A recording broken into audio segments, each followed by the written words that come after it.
Welcome to Unit 5A Quadratic Functions, skill number 33. I can identify and use key features of quadratic functions to solve and graph functions. The lesson today will rely on our ability to use the vertex form and the standard form of quadratic functions. We will use those two forms to extract information to help us in graphing the functions. Moving to page 05-07, titled Key Features of Quadratic Functions, we can see that there are several key features of a quadratic function. We have the axis of symmetry, a maximum or minimum, and a y-intercept. Additionally, our forms can tell us whether the quadratic function opens upward or downward. The axis of symmetry is the point in a parabola, or rather the line of a parabola, which tells us where the parabola is reflecting.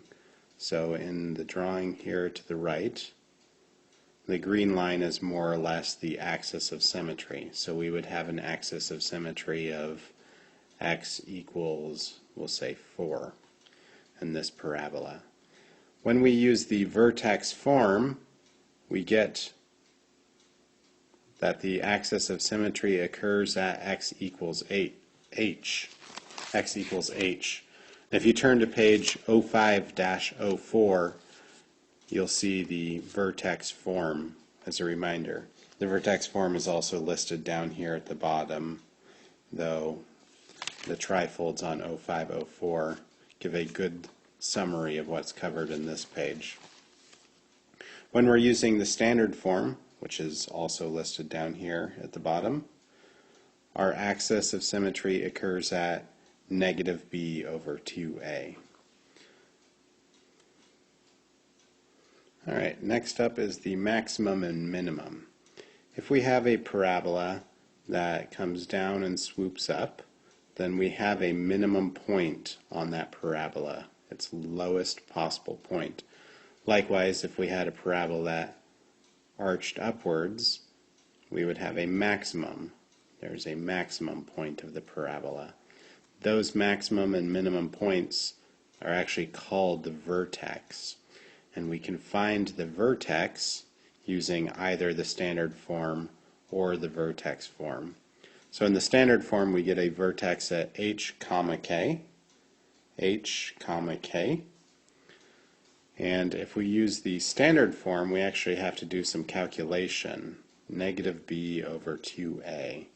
So if we had 2x squared plus 3x minus 9, our vertex would be at negative 3 over 2a, or negative 3/4. And that's the x piece of the vertex, this very first piece of the vertex.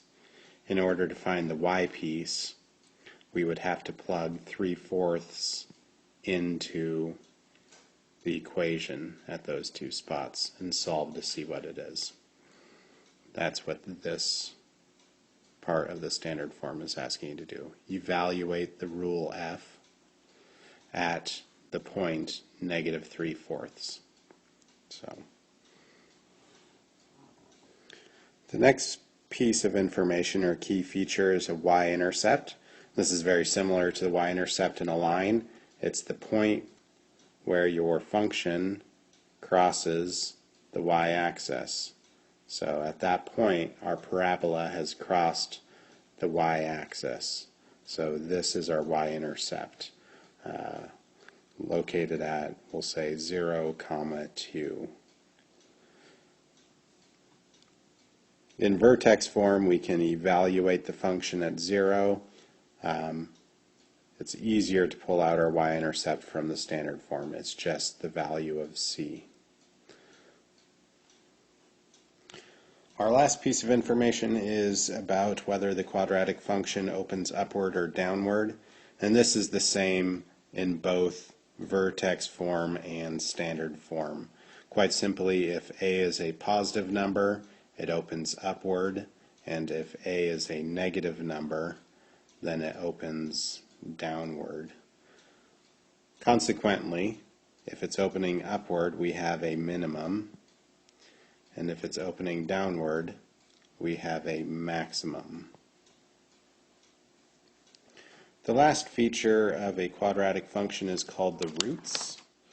And the roots of a quadratic graph are the points where the graph intercepts the x-axis. You could consider these x-intercepts. Roots are similar to the zeros of a function, i.e. the values which make a function equal to 0. Later on in this unit, I will teach you how we go about finding the roots of a graph. But let's look at these three examples that we have here. Alright, in our first example, I have shifted the graph 3 units to the right and 4 units down, which means I've gone 1, 2, 3 over, and then 4 down and located my vertex. From there I went out 1, up 1, out 1, up 3, out 1, up 5, out 1, up 7, etc. Out 1, up 1, out 1, up 3, out 1, up 5, out 1, up 7. This locates my zeros quite nicely on the x-axis at 1, 0 and 5, 0. I'll erase that so we can see that better. Alright. In our second example, what I have done is I have taken the graph, shifted it right to you, so we go right to you, and then I've shifted it up 4.5 units, 1, 2, 3, 4.5, and then I've done a reflection and a vertical stretch. So it reflects and then it's vertically stretched, or rather compressed, by 1/2.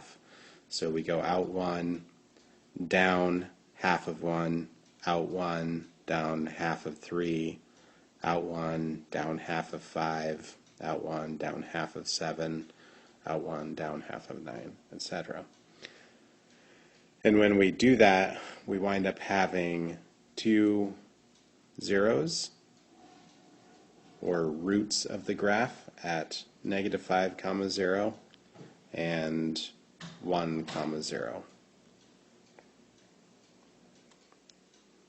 In our last example, I've shifted the graph to the right 3 units, 1, 2, 3, and I've vertically stretched it by 1.5, which means out 1, up 1.5 times 1, out 1, up 1.5 times 3, out 1, up 1.5 times 5, etc.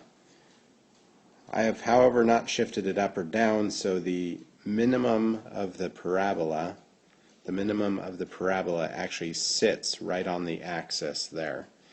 And so it sits on the axis. We only have one root right at 3, 0. We call it a double root, and we'll talk more about that later on in the unit.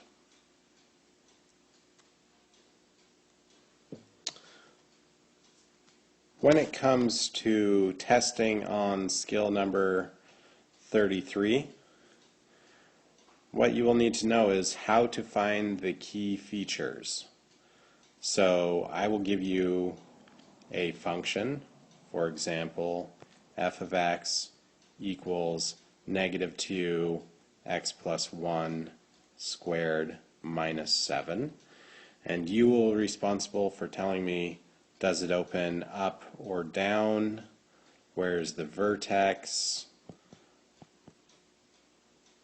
where's the axis of symmetry, what is the y-intercept, and then I will even make you graph it.